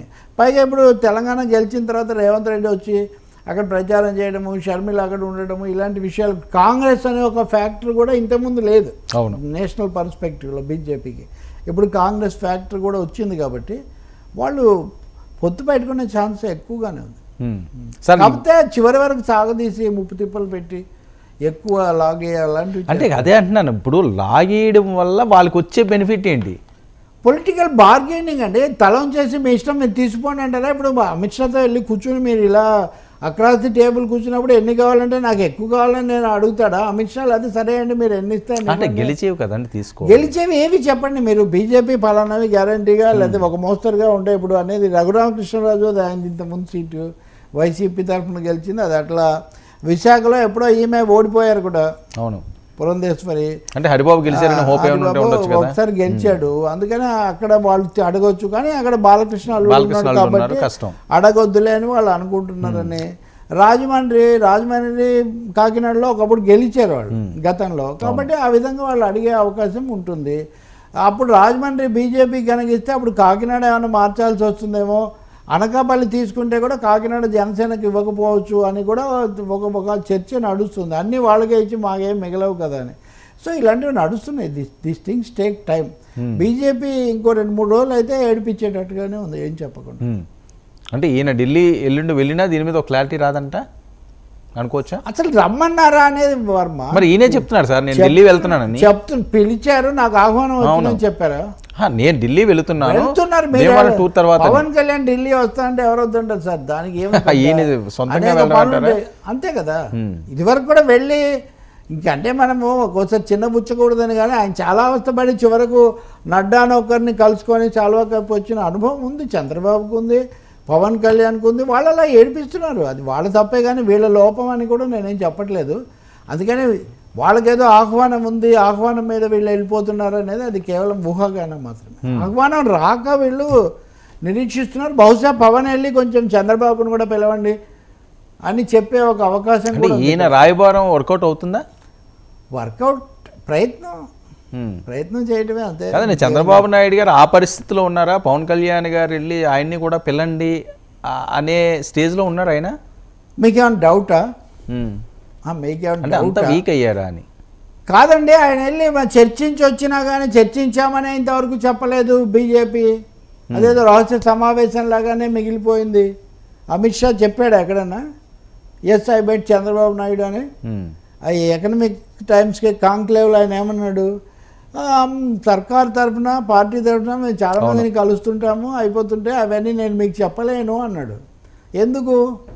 నిజంగా ఒక్క ముక్క అమిత్ షా చెప్తే చంద్రబాబు నాయుడు బ్రహ్మానంద పడిపోయి ఉండేవాడు కదా. అంతకుముందు అమిత్ షా మోదీ కరచాలనం చేశాడని ఇవన్నీ గొప్పగా వాళ్ళు సోషల్ మీడియాలో అంతా చెప్పుకున్నారు కదా. కాబట్టి మొన్న సాయంత్రం నుంచే చంద్రబాబుకు పిలుపు వచ్చిందని స్క్రోలింగ్లు బ్రేకింగ్లు ఇచ్చారు కదా, అవేం జరగలేదు కదా 2 రోజుల నుంచి. నేను ఎప్పుడు ఊహాగానాలు చెయ్యను వర్మ. 90% మన కళ్ళ ముందు జరుగుతున్న వాస్తవాల నుంచి మనం ఏం తెలుసుకోగలుగుతామో అది తెలుసుకుంటే మనకు బోల్డ్ తెలుస్తాయి. అందుకని ఇంకా అది రాహుకాలం అయిపోలేదు తెలుగుదేశం పార్టీకి. అయితే తర్వాత తుఫాన్ ముందరలాగా తర్వాత జరిగితే జరగవచ్చేమో, అది బీజేపీ బల కారణాల వల్ల, తెలుగుదేశం వల్ల ఏం జరగదు. అది for BJP's own benefit, for BJP's own play వాళ్ళది చేయొచ్చు. అంటే చంద్రబాబు నాయుడు గారు వెళ్ళి వచ్చిన తర్వాత ఇటువంటిది మాట్లాడలేని పరిస్థితి. అలాగే జగన్మోహన్ రెడ్డి గారుగా వెళ్ళారు, అక్కడ కలిసారు వాళ్ళతోటి. ఆయన ఏమైనా ఈ పొత్తుల అంశమో లేకపోతే ఈ సీట్ల అంశం అన్నది ప్రస్తావన తీసుకువచ్చి ఇక్కడ ఏమైనా బ్రేక్ చేయడానికి ఆయన మాట్లాడే ఛాన్స్ ఉంటుందా? అంత ఛాన్స్ ఎవరంటారా ఢిల్లీ పెద్దలు? నేను మీకు చెప్పా కదా, వాళ్ళు అదే అంచనాతో ఉన్నారు, వాళ్ళు అలాంటి ఇంప్రెషన్తో. కాబట్టే మనం ఇది చేసినా ఇంకో 40 ఎన్నో మిగిలిన ఉంటే అవి మనం తెచ్చుకోవాలి, 120 110 వాళ్ళకి వస్తాయని. రాజ్యసభ వీళ్ళకే వస్తాయి కదా, 12 ఉన్నాయి. ఇంకా అది ఫండమెంటల్ పాయింట్. రాజ్యసభలో మనకు ఖచ్చితమైన సీట్లు ఉన్నాయి కాబట్టి 2026 వరకు ఉంటాయి కాబట్టి 2026 వరకు తెలుగుదేశానికి ఏమి ఉండవు. అవును. ఇప్పుడు తెలుగుదేశం పరిస్థితి ఏంటి? రాజ్యసభలో సీట్లే లేవు, లోక్సభలో ఉన్న 3లో ఒక ఆయన రాజీనామా, ఒక ఆయన విరమణ, ఒక్కరే ఉన్నారు ఇప్పుడు. సో ఒక విధంగా బ్లాంక్ పరిస్థితి తెలుగుదేశం పార్టీది. అసలు టీడీపీ హిస్టరీలోనే లేదు ఈ సిచ్యువేషన్. రాజ్యసభలో లేకపోవడం కాదు, లోక్సభలో కూడా ఒక్కరు, అది కూడా నామకార్థంగా. కాబట్టి బీజేపీ ఏదో పెద్ద గొప్పగా ఊహించే అవకాశమే లేదు. ఫోన్లో పెట్టుకుందాం చూద్దామని ఏదైనా వాళ్ళు అనుకుంటే తప్ప. రెండవది, బీజేపీ లాంగ్ టర్మ్లో హిందుత్వ రాజకీయాల రీత్యా చూసినప్పుడు ఇక్కడ జగన్మోహన్ రెడ్డి ఆయన క్రైస్తవ రాజ్యం అని వీళ్ళు అంటుంటారు కాబట్టి ఎప్పటికైనా వీళ్ళిద్దరికీ ఈ ధృవాలు కలిసే అవకాశం పూర్తిగా ఉండదు కదా. ఆ రీత్యా ఏదైనా చేస్తే చేయవచ్చు తప్పితే మనకు సెకండ్ ఫ్రంట్, ఒక రెండో రంగం ఓపెన్ అయి ఉండాలి అనే దాంతో తెలుగుదేశంతో కొంత పెట్టుకోవచ్చు. అదొక పాసిబిలిటీ ఉంది. అంటే వాళ్ళ కమ్యూనల్ పోలరైజేషన్ అనే యాంగిల్లో చూసినప్పుడు వాళ్ళు ఉత్తర పవన్ కళ్యాణ్ ముందు పెట్టుకొని మనం ఇక్కడ రాజకీయం చేద్దాము అని వాళ్ళు అనుకునే ఒక అవకాశం ఉంది. చంద్రబాబు నాయుడు ఎలాగో పెద్దవాడయ్యాడు, ఇప్పుడు వాళ్ళ లెక్క ప్రకారం వైసీపీనే మళ్ళీ వస్తుంది అనేది బీజేపీ ఐడియా అనుకోండి. ఓకే, అలా అయినప్పుడు నెక్స్ట్ టైం మనం ఛాలెంజ్ చేయడానికి మనము పవన్ కళ్యాణ్ కలిసి కొంత సభలో ఉంటే మనం ఆల్టర్నేట్గా కనిపిస్తాం కదా. అప్పుడు చంద్రబాబు నాయుడు కంటే పవన్ కళ్యాణ్ బెటర్గా ఉంటాడు కదా. ఇది మీరు 2029 గురించి ఆలోచిస్తే అదేమి ఆశ్చర్యం కాదు. 2029 గురించి ఆలోచించడం రాజకీయాల్లో తప్పేం కాదు. ఎందుకంటే మోదీ మొన్న పార్లమెంట్లో 2029లో కూడా మీకు అవిశ్వాస తీర్మానం పెట్టే అవకాశం ఇస్తాను, అప్పుడు కూడా నేనే మీకు సమాధానం ఇస్తానని ఆయన చాలా బహిరంగంగా చెప్పాడు. అంటే వాళ్ళ థింకింగ్ 2029 గురించి ఉంటుంది. అలా చూసినప్పుడు పవన్ కళ్యాణ్ వాళ్ళకి ఒక ఐడియల్ ఆప్షన్గా కనబడుతున్నాడు ఈ రోజుకు. అందుకనే మొన్న ముఖ్యమంత్రి పదవి మాకు కావాలి అని అన్నారంటే అవన్నీ ఊరికే మాట వరుసగా అన్న మాటలు తప్ప అవి సీరియస్ కాదు. బట్ సీరియస్ ఏమంటే బలహీనపడుతున్న తెలుగుదేశం స్థానాన్ని తాము ఆక్రమించాలి. అక్కడ రజనీకాంత్ భయపడ్డాడు, ఇంకో చోట ఇంకొక ఆయన భయపడ్డాడు, కానీ పవన్ కళ్యాణ్ భయపడకుండా పార్టీ పెట్టుకొని తమతో కలిసి వస్తున్నాడు కాబట్టి పవన్ను ఫేస్గా పెట్టుకొని మనం ముందుకు పోదాము, ఇది బీజేపీ యొక్క ఆలోచన. ఆ పవన్ కళ్యాణ్ టీడీపీతో వెళ్తున్నాడే. అవును, ఇది వాళ్ళకి ఇబ్బంది కదా. కాబట్టి మనం కూడా అక్కడే ఉంటే మనది ఎట్లాగో పెద్దరికం ఉంటుంది, ప్రధాని మనం చెప్పినట్టే నడుస్తుంటుంది. ఉత్తర మనం వీలైతే తెలుగుదేశాన్ని కూడా లాగేద్దాం. ఎన్ని పార్టీలు గతంలో జరిగినట్టుగా చంద్రబాబు హవా ఏమి సాగదు సాగడం లేదు కదా. ఇంత పరాధీనంగా మన చుట్టూ తిరుగుతుంటే ఆయన హవా ఎక్కడ సాగుతుంది ఇప్పుడు? కాబట్టి మీరు బీజేపీ ప్రాంతీయ పార్టీలను మింగేయడం బాగా అలవాటు దానికి. సో రేపు పొద్దు తెలుగుదేశంతో ఉండాలంటే కూడా అందుకే బీజేపీలోకి వెళ్ళిన తెలుగుదేశం నాయకులు కొంతమంది తిరిగి వచ్చేస్తున్నారు. కానీ వాళ్ళ మీద కూడా టీడీపీ వాళ్ళకి నమ్మకం లేదు. ఇప్పుడు మేము కష్టకాలంలో ఉన్నప్పుడు మీరు అక్కడికి పోయి ఇప్పుడు వచ్చి మళ్ళీ పార్లమెంటుకు పోటీ చేస్తారని వాళ్ళు కొంచెం వీళ్ళ పట్ల అట్లా సందేహంగానే చూస్తున్నారు. కానీ అసలు ఇది ఒక సాంప్రదాయంగా మార్చి మొత్తం తెలుగుదేశాన్ని పట్టుకుపోతారేమో అనే ఒక సందేహం కూడా ఉంది టీడీపీకి. అలా చాలా చోట్ల జరిగింది బీజేపీతో. సో పవన్ కళ్యాణ్ జనసేననే కలపమని అమిత్ షా ఒకప్పుడు ఒత్తిడి పెట్టాడు కదా. అవును, కాబట్టి టీడీపీతో జనసేనతో బీజేపీ పొత్తు కొనసాగించడం అన్నది భవిష్యత్తులో వైసీపీని ఎదుర్కోవడానికి ఒక వేదిక తమకంటూ ఏర్పాటు చేసుకోవటము. రెండవది సభలో ప్రవేశించి హిందుత్వ రాజకీయాలతో జగన్ ఎదుర్కోవడానికి ఒక ఏమనాలి ఒక మార్గాన్ని ఏర్పాటు చేసుకోవటం. అది కూడా ఉంది సీట్ల సంఖ్య కంటే కూడా. ఓకే సార్, ఇక్కడ ఇంత పీటముడులు, ఇంత ఇబ్బందులు, ఇంత కన్ఫ్యూజన్ ఉంటే ఈ పొత్తు పార్టీల మధ్య జగన్మోహన్ రెడ్డి గారు అంత కాన్ఫిడెంట్గా వైనాట్ 175 అంటూ పదే వెళ్ళడం అన్నది అదొక గేమ్ అనుకోవచ్చా? పొలిటికల్ గేమ్ అనుకోవచ్చా? మైండ్ గేమ్ ఒకటి. ఇప్పుడు ఉన్నవే 150 ఉన్నాయి. మనము ప్రాక్టికల్గా పరిస్థితి నుంచి కూడా వస్తుంది. 150 సీట్లు ఉన్నాయి ఒక పార్టీకి, 151. బయట నుంచి వచ్చిన వాళ్ళు ముగ్గురు కలిపితే 154 అనుకుందాం. 154 ఉన్న వాళ్ళు అంతకంటే ఎక్కువ తెచ్చుకుంటామని చెప్తారు, కానీ మేము 21 కొడితే చాలా అంటున్నారు వాళ్ళు.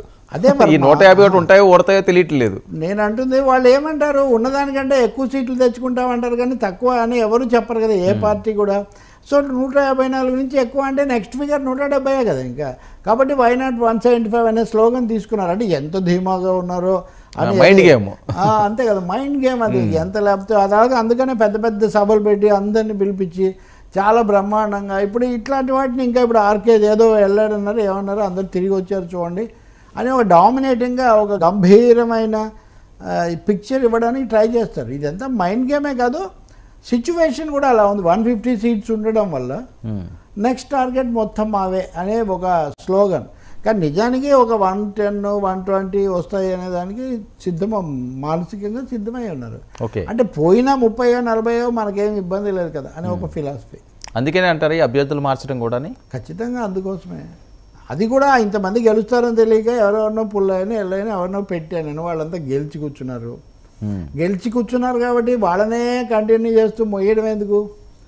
రెండవది కులాలు సమీకరణలు వాటిలో కూడా బలహీనలని. ఇప్పుడు మీరు అరుణాచలం సినిమా చూస్తారు కదా, ఆ రజనీకాంత్ డబ్బులు పోవాలని వాడు ఎవరి మీద పెట్టి తీస్తే ఆ సినిమాకు మళ్ళీ వద్దంటే డబ్బు సినిమా కూడా అదే. వద్దంటే సీట్లు అన్నట్టుగా జగన్మోహన్ రెడ్డికి సీట్లు వచ్చి పడ్డాయి. ఎవరెవరినో నిలబెట్టిన చోట, ఒక్కసారి కూడా విజిట్ చేయని చోట కూడా సీట్లు వచ్చాయి. సో ఇప్పుడు వాళ్ళందరినీ ఏదో ఒక విధంగా రీఅడ్జస్ట్మెంట్ చేయాలి కదా. వాడి సినిమా హిట్ అయింది కాబట్టి వాడితోనే సినిమాలు తీయలేడు కదా అరుణాచలం, గ్యారంటీగా తీసిన ఉద్దేశం వేరు. కాబట్టి ఇక్కడ అనేక కారణాలు, ఇలాంటి అనేక అంశాలు ఉన్నాయి. లాయల్టీ క్వశ్చన్ కూడా ఉంది. జగన్కు సంబంధించినంత వరకు loyalty to him, loyalty to party, ఇది చాలా కీలకమైంది.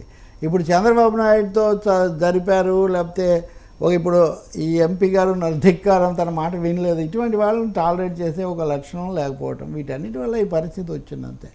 నిజంగా సర్వేల్లో కూడా ఓడిపోతాయి, అభ్యర్థి మీద సదభిప్రాయం లేదు, ప్రభుత్వం మీద లేదు, అట్లా వచ్చినా కూడా ఒక 30-40 ఉన్నాయి. వీటన్నిటి రీత్యా మార్చడం అంతే. సో సర్వేల మీదే ఆధారపడ్డారు. డెఫినెట్గా సర్వే ప్రక్రియ అయితే జరిగింది. ఏదో ఊహాగానంతో ఏదో ఇష్టానుసారం చేయటం కాదు, కొంత సర్వే తెప్పించారు. అయితే ఆ సర్వే మీకు వ్యతిరేకం కదా, 40-50 మంది అంటే అది కొంత ప్రభుత్వం మీద వ్యతిరేకత కూడా ఉంటుంది. బట్ క్యాండిడేట్ను మారిస్తే, ఫేస్ మారిస్తే కొంచెం మీరు ఆ సీట్లో నేను ఈ సీట్లో కూర్చుంటే కొంచెం తేడాగా కనబడవచ్చు, నేను మీలా కోట్ వేసుకుంటే కొంచెం తేడా కనబడవచ్చు.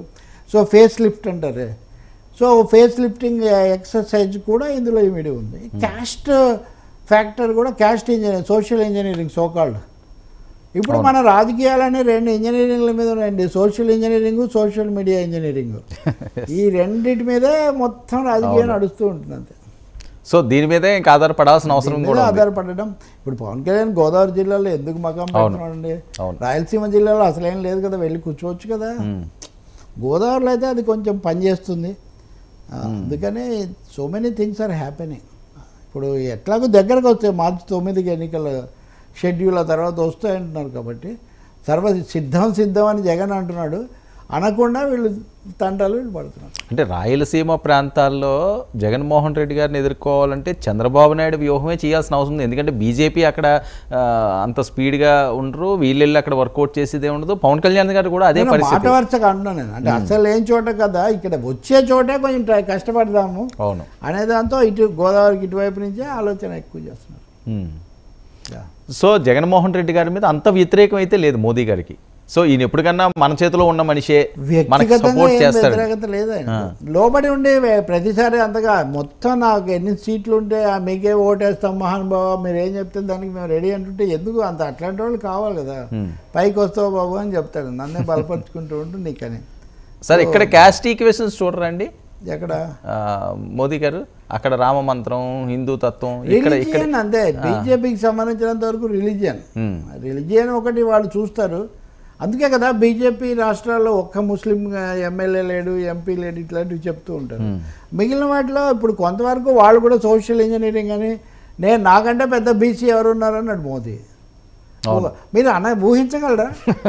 ఒక దేశ ప్రధానమంత్రి అవును ముజ్సే బడా బీసీ లీడర్ కౌన్ హై అన్నాడు, నాకంటే పెద్ద బీసీ నాయకుడు ఈ దేశంలో ఎక్కడున్నాడని.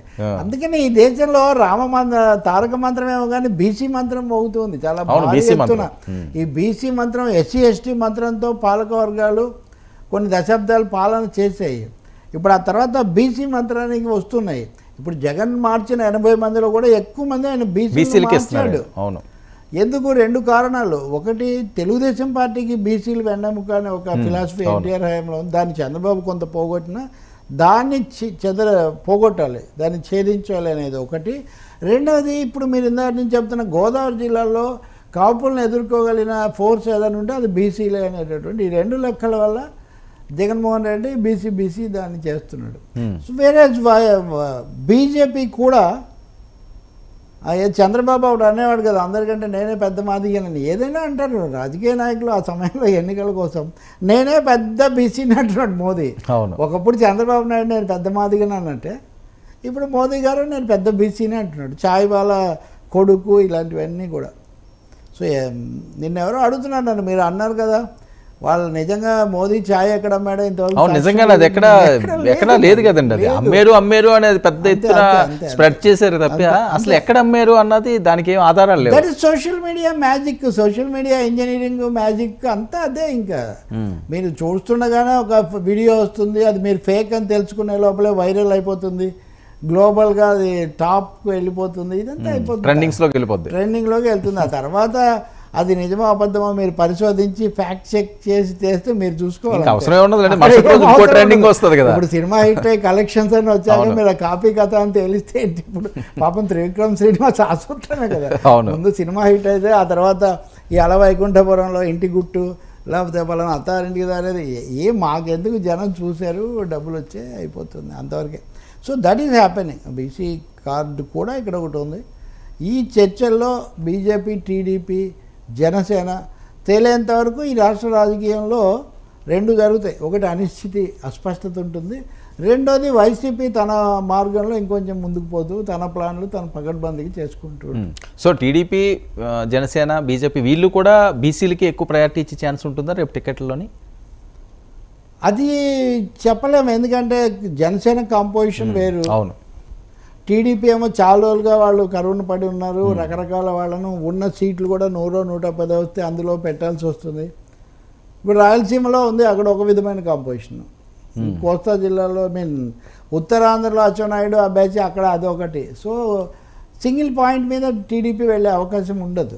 జనసేన కొంచెం ఎక్కువగా వెళ్ళాలి. అదే హరిరామ జోగయ్య గారు 50 మంది అభ్యర్థులను కాపులనే పెట్టాలి,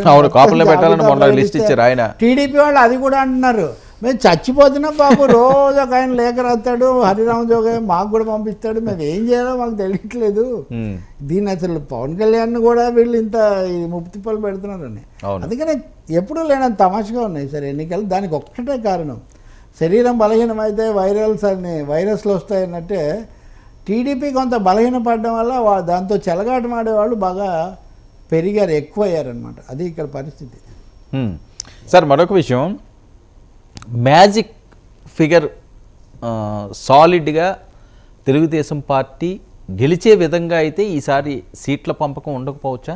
ఎందుకంటే మీరు చెప్పిన ఈక్వేషన్స్ చూస్తే 100-110 స్థానాల్లో తెలుగుదేశం పార్టీ అభ్యర్థులకు ఇచ్చే అవకాశం ఉంటుంది. సో 60 నుంచి 65 లేకపోతే 55 నుంచి 60 వీళ్ళుండే అవకాశం ఉంటుంది. సో అందులో మనం గెలుపు రేషియో చూసుకుంటే ఖచ్చితంగా ఈ 60 సీట్లలో వీళ్ళకి ఏమైనా వీళ్ళ వైపు చూస్తే ఒక 30-35 వచ్చే అవకాశం ఉంటుంది. మీరు చెప్పిన మాట అది నిజమేనండి. అంటే అసలు మనం మ్యాజిక్ ఫిగరు టీడీపీ ఇండివిజువల్గా తెచ్చుకునే పరిస్థితి లేదు వీళ్ళ సపోర్ట్ లేకుండా. ఇప్పుడు అసలు మెజారిటీ అనే లెక్క ఎట్లా వచ్చిందండి? ఒక 100 సీట్లు చోటు ఉన్నాయంటే అందులో 51 తెచ్చుకుంటే వాడికి, అంటే 51 తెచ్చుకోవడం కష్టమనే కదా. అవును, సంప్రదాయం మెజారిటీ అనేది సగం దగ్గర మనం పెట్టుకుంది. సో ఇప్పుడు తెలుగుదేశం పార్టీ ఉదాహరణకు 120 సీట్లు పోటీ చేస్తుంది అనుకుందాం. దాన్ని 50% లెక్క ప్రకారం 60% ప్రకారం చూస్తే ఎన్ని అవుతాయండి? 60-70 అవుతాయి. అవును, అదే అంటున్నాను, మ్యాజిక్ ఫిగర్ లేదు. ఇతరుల మీద ఆధారపడే పరిస్థితి ఇప్పుడు చాలా ఉంది. దాన్ని తప్పించడం కోసమే చంద్రబాబు నాయుడు 2-3 రకాల అవస్థపడుతున్నాడు. ఒకటి, వీలైనంత వరకు విన్నింగ్ సీట్స్ తీసుకోవాలి, అవతల పార్టీ వాళ్ళ తరఫున కూడా తనకు నచ్చిన అభ్యర్థులను పెట్టాలి. మూడవది, బీజేపీని లోక్సభకి ఎక్కువ పరిమితం చేసి శాసనసభలో వాళ్ళకి ఎక్కువ సీట్లు లేకుండా చూడాలి. ఆయన జనసేనని మేనేజ్ చేయగలరు కానీ బీజేపీని మేనేజ్ చేయలేరు కదా. వాళ్ళు తనని మేనేజ్ చేస్తారు, బీజేపీకి ఎక్కువ సీట్లు ఇస్తే. అందుకని ఎట్టి పరిస్థితుల్లో నిజంగా అదొక సమస్య, రియల్ ప్రాబ్లం ఇప్పుడు తెలుగుదేశం ఎదుర్కొంటూ ఉంది. అది సొంతంగా మెజారిటీ రాకపోతే ఏం జరుగుతుంది అనే ఒక మెజారిటీ వచ్చే ఛాన్స్ లేదు కదా. లేదు, ఇప్పుడు మీరు పోయినసారి కూడా ఎన్ని వచ్చాయండి వాళ్ళకు? 104 అంతే కదా. బట్ అంతంత మాత్రమే, అది బలమైన అపోజిషన్ లాస్ట్ టైం, పెద్ద అపోజిషన్ 14లోని అది ఉంది. ఇప్పుడు రాజశేఖర రెడ్డి ప్రతిపక్షంలో ఉన్నప్పుడు ఆయనకు 90 పైన సీట్లు ఉన్నాయి. చంద్రబాబు నాయుడు రాజశేఖర రెడ్డికి ప్రతిపక్షంలో 2009లో ఉన్నప్పుడు వాళ్లకు దాదాపు ప్రతిపక్షానికి 100 సీట్ల దాకా ఉన్నాయి. అందుకనే కదా కిరణ్ కుమార్ రెడ్డి బతికిపోయాడు, వీళ్ళు నెగిటివ్ కాలేదు. కిరణ్ కుమార్ రెడ్డి ప్రభుత్వమే పడిపోయింది. అది చంద్రబాబు కనుక ఎత్తుగడ మార్చి జగన్తో చేతులు కలిపి ఉంటాయి. చేతులు కలపక్కర్లేదు, ఓటేస్తే చాలు. పొరపాటున కిరణ్ కుమార్ రెడ్డి దిగిపోతే జగన్ మరింత బలోపేతం వస్తాడని చివరి వరకు చంద్రబాబు అవిశ్వాస తీర్మానం రాకుండా చూసి బాగా వాళ్ళు పర్వాలేదనుకున్నాక అప్పుడు ప్రజారాజ్యం కలిశాక అప్పుడు పెట్టాడు అవిశ్వాస తీర్మానం. కాబట్టి there is a danger of మైనారిటీలో పడిపోయే సింగిల్ లార్జెస్ట్ పార్టీ అంటారు సార్. అప్పుడు ఈ సామాజిక వర్గం ఏదైతే దశాబ్దాల నుంచి మాకు ఆ కళ నెరవేరలేదు అనే సామాజిక వర్గం నిజంగా ఒక 20-25 సీట్లు తీసుకుని వాళ్ళకి సాలిడ్ మెజారిటీ రాకపోతే, ఆ మ్యాజిక్ ఫిగర్ తెలుగుదేశం రాకపోయి వీళ్ళు సపోర్ట్ తోటే ముందుకు వెళ్తే, పొత్తులో కలిసి వెళ్ళినప్పటికీ కూడా సార్ అప్పుడు పవర్ షేరింగ్ అనే మాట వస్తుందా? అప్పటికి వచ్చే ఛాన్స్ లేదా? పవర్ షేరింగ్ గురించి పవన్ కళ్యాణ్ ముందు నుంచి చెప్తున్నాడు. ఉమ్మడి మిశ్రమ ప్రభుత్వమే ఎందుకు అది వస్తున్నదని అందులో రెండో అభిప్రాయం ఏం లేదు. ఇంకా తప్పకుండా ఆయనకు కూడా తెలుసు టీడీపీ కొంత బలహీనమైనటువంటి పరిస్థితి, ఆ విషయం ఆయన దృష్టిలో ఉంది కాబట్టి అలా అంటున్నాడు. రెండవది, మంత్రి పదవులు ఇవ్వక తప్పదు. మీరు ఒకటే ముఖ్యమంత్రి ఉప ముఖ్యమంత్రి పదవుల గురించి తప్ప, ఇప్పుడు ఇలాంటి పరిస్థితి వస్తే అప్పుడు ముఖ్యమంత్రి పదవి కొంతకాలం పంచుకోవడం లాంటి చర్చ కూడా రావచ్చు. మైనార్టీ ప్రభుత్వమే కనుక అయితే, తెలుగుదేశం మైనార్టీలో కనుక పడితే అప్పుడు మాకు కూడా ముఖ్యమంత్రిగా కొంత ఛాన్స్ ఇవ్వండి అని అనొచ్చు. అలాగే మామూలుగా కూడా బీజేపీకి పవన్ కళ్యాణ్కు కూడా ఉప ముఖ్యమంత్రి పదవి ఇవ్వమని అనొచ్చు. సింగిల్గా తెలుగుదేశం ప్రభుత్వం చంద్రబాబు రాజ్యం లాగా ఉండే అవకాశం ఉండకపోవచ్చు అప్పుడు. సో పవన్ కళ్యాణ్కి పూర్తి సపోర్ట్ మోదీ గారే, ఈయన ఫేస్ చేసుకుంటే ఏపీలో రాజకీయాలు నడిపించాలని చూస్తున్నారు. పవన్కు జగన్కు సపోర్ట్ అండి, చంద్రబాబుతో రాజకీయం అండి. మోడీ ఫార్ములా ఏంటంటే support Jagan, strengthen Pawan, play with Chandrababu, play politics with Chandrababu. So సేనాని అందుకే నమ్మ భయం. సో సేనాని ఢిల్లీ వెళ్ళి వస్తేనే తప్పించి ఇదేమి ఈ ముడులేం విడే పరిస్థితి. సేనాని ఢిల్లీ వెళ్ళాలి, అక్కడ హిందుత్వ సామ్రాట్ ఆయన కలుసుకోవాలి. హిందుత్వ సామ్రాట్ ఆయన అంతే కదా. ఆయన మరి రామ మందిరం అవన్నీ కూడా చేసి దాదాపు ఆయన బయలుదేరుతున్నాడు కదా హిందుత్వ సామ్రాట్గా. నిన్న కూడా ఆయన ఏదో చేసి చెప్తున్నాడు. So that is the position. So ఏదైనప్పటికీ కూడా చాలా క్లిష్టంగానే ఉంటాయి ఎన్నికలు, అంత ఈజీగా అయితే కాదు. ఆంధ్రప్రదేశ్లో అలాగే ఉంటాయి డెఫినెట్గా. అంటే తెలంగాణలో కూడా కొద్దిపాటి మెజారిటీతో కదా. అవును, మెజారిటీ అబ్జల్యూట్, అందులో డౌట్ లేదు. కానీ బట్ కాంప్లికేటెడ్ ఎలక్షన్. ఇప్పటికి కూడా లోక్సభలో పరిస్థితి అటు ఇటు మారితే ఎలా ఏడిపిస్తారు అన్నది ఒక ప్రశ్నే కదా కాంగ్రెస్ పార్టీ. సరే ఏంటి, మార్చి 9న లోక్సభ ఎన్నికల షెడ్యూల్ అని ప్రచారం అవుతుంది, వాస్తవా? ఆ ఛాన్స్ ఉందా? టైం అవుతుంది కదా. పోయినసారి కూడా మార్చి 10 అట్లా ప్రకటించారు. వాళ్ళు కూడా సిద్ధమయ్యారు. అన్ని మేము సిద్ధంగా ఉన్నామని ఇప్పటికి 2-3 సార్లు చెప్పారు. అది డెఫినెట్గా రావచ్చు మనకు. అది వస్తే మొత్తం అన్నీ ఆగిపోతాయి కదా. మనం మాట్లాడుకోవడం తప్ప ఇంకేం జరగదు. బయట ప్రభుత్వ కార్యకలాపాలు అని ఎన్నికల కోడ్ అమల్లోకి వస్తే అందుకనే తొందరగా చేస్తున్నారు. సరే ఏంటి ఈ అభ్యర్థులు ప్రకటించడం అన్నది ఇంకా అలాగే ఉంటుందా? ఎన్నికలు షెడ్యూల్ రిలీజ్ అవ్వాలా? ఇంకా అవన్నీ ఢిల్లీ నుంచి తిరిగి వచ్చిన తర్వాత మాత్రమే. కాకపోతే ఏమన్నా ఎటు సిగ్నల్ వచ్చినా ఒక ఫస్ట్ లిస్ట్ ప్రకటించవచ్చు. అదొక ఆలోచన ఉంది. ఆ 90 మంది సిద్ధంగా ఉన్నారు కదా, అంతవరకన్నా ప్రకటిద్దామా అనేది కూడా ఒకటి ఉంది. ఇప్పుడు తప్పనిసరి అయితే బీజేపీకి అలా చెప్పి కూడా వీళ్ళు ప్రకటించవచ్చు. ఓకే, మీరు ఇంకో టైం పట్టేట్టుంది కదా, ఒక ఫస్ట్ లిస్ట్ మేము ఇస్తాము, తర్వాత మిగిలినవి ఇంకా ఉంటాయి కదా చూసుకుందాం. సరే వీళ్ళిద్దరూ మాట్లాడుకోకపోవడానికి కారణం? వీళ్ళిద్దరూ మాట్లాడకపోవడం కారణం అది వీళ్ళిద్దరికి క్లియర్ అండి. వీళ్ళకేం తేడా లేదు. ఆ 30-20 మంగళగిరిలోనే ఉంటున్నాడు, ఎందుకు కల్లాగిపోతున్నాడని అవసరం లేదు కదా. తన పార్టీని స్ట్రెంథెన్ నేను ఇందాక మీకు చెప్తున్నాను కదా, Pawan Kalyan over playing politics. ఆయన తన శిబిరము, తన అభ్యర్థులు, తన మనుషులు, ఎవరితో అయినా కలుస్తాను, ఎవరితో అయినా మాట్లాడతాను అంటున్నాడు. అది వరకు లాగా కొంచెము హీరోగా దూరంగా ఉండడము లేకపోతే లిమిటెడ్గా ఉండడం అట్లా ఇప్పుడు లేరు. ఆయన పక్కా పాలిటీషియన్ అయిపోయాడు ఇప్పుడు. ఆయన కేసీఆర్ ఒకప్పుడు చెప్పినట్టుగా ఇప్పుడు ఆయన పక్కా పాలిటీషియన్, 100 పక్కా పొలిటీషియన్ అయిపోయాడు ఆయన. ఇంకా రాజకీయ చెప్పేవాడు ఆయన. యాక్చువల్గా ఒకసారి అన్నారు ఎప్పుడో నేను మాట్లాడుతున్నప్పుడు కూడా, నేను ఫుల్గా పాలిటిక్స్ ప్లే చేయడం వీళ్ళందరూ చూడలేదు, ఇప్పుడు ఒకసారి చూస్తారు, ఇప్పుడు నేను చూపిస్తాను. చాలా కార్డ్స్ ఉంటాయి ప్లే చేయడానికి, అందులో ఒకటొకటి ప్లే చేస్తే అప్పుడు అది కూడా వాస్తవం అండి. ఎందుకంటే ఆయన తప్ప వేరే వాళ్ళు ఎవ్వరూ కూడా ఎంటర్ అవ్వట్లేదటండి అభ్యర్థుల విషయంలోని. అందుకనే సోకాల్డ్ ఎవరైతే క్లోజ్ అని మనం అనుకున్నామో, లేకపోతే ఈయన తర్వాతనో, లేకపోతే నెంబర్ 2 అనో నెంబర్ 3 అనో పేర్లు ఏమొచ్చినాయో ఎవరిని దగ్గరికి చేరనివ్వట్లేదు. నాగబాబుదే మొన్నటి వరకు ఎవరికి తెలియదు కదా. అవును, ఫర్ ఇన్స్టెన్స్ ఎవరి దాకా ఎందుకు, అన్నయ్య ప్రధాన కార్యదర్శి వాళ్ళ ముగ్గురులో కొంచెం బాగా మాట్లాడుతుండేవాడు ఇది వరకు. ఇప్పుడు నాగబాబుని డామినేట్ చేశాడు కదా పవన్ కళ్యాణ్. గతం వరకు నాగబాబు ఎక్కువ మాట్లాడడం వాటికి ఉండేది. అది కూడా అంటే ఒకసారి నిజమే, మరి చిన్నప్పటి నుంచి ఎందుకో ఆయన బాగా మాట్లాడేవాడు మాకంటే అని. చిరంజీవి కంటే పవన్ కళ్యాణ్ కంటే నాగబాబుకి ఆర్టికులేషన్ బెటర్గా ఉంటుందని. బట్ పవన్ కళ్యాణ్ ఇప్పుడు నాగబాబుని దాటేశాడు మాట్లాడడంలో, మాట్లాడకపోవడంలో కూడా. మాట్లాడకపోవడం కూడా లీడర్షిప్లో అది ఒక లక్షణం అండి. ఇప్పుడు మీరు ఇలా మాట్లాడిస్తుంటే నేను చాలాసేపు అని మాట్లాడేస్తున్నాను. ఇప్పుడు మామూలుగా అలా మాట్లాడాల్సిన ఇది లేదు కదా, something like that. So Pawan Kalyan is playing his cards close to the chest. అంటే చాలా నిగూఢమైన రాజకీయాలు కూడా నడుపుతున్నాడని తెలుగుదేశంలో కొద్దిపాటి సందేహం కూడా ఉంది ఆ విషయంలో. పూర్వంలాగా టేకన్ ఫర్ గ్రాంటెడ్గా తీసుకోకూడదు, ఎక్కడో ఇది అవుతుంటుంది అని. ఈ లోకేష్ కూడా అందుకే విషయాలు దాదాపు వీటిని పక్కన పెట్టేసి కుర్చీలు మడతలు పెడతారు. ఆయన శంఖం మూడించడం అటు వెళ్ళిపోయాడు. లేకపోతే పవన్తో పాటు సమానంగా లోకేష్ ఉంటే చంద్రబాబు నాయుడు పెద్దవాడిగా పక్కన ఉంటాడు. అందరూ ఊహించిన ఈక్వేషన్ అది కదా రాజమండ్రిలో వాళ్ళిద్దరు కలిసినప్పుడు. ఇప్పుడు అది లేదా? అవును. Where is Lokesh? Where is Pawan Kalyan? That is it.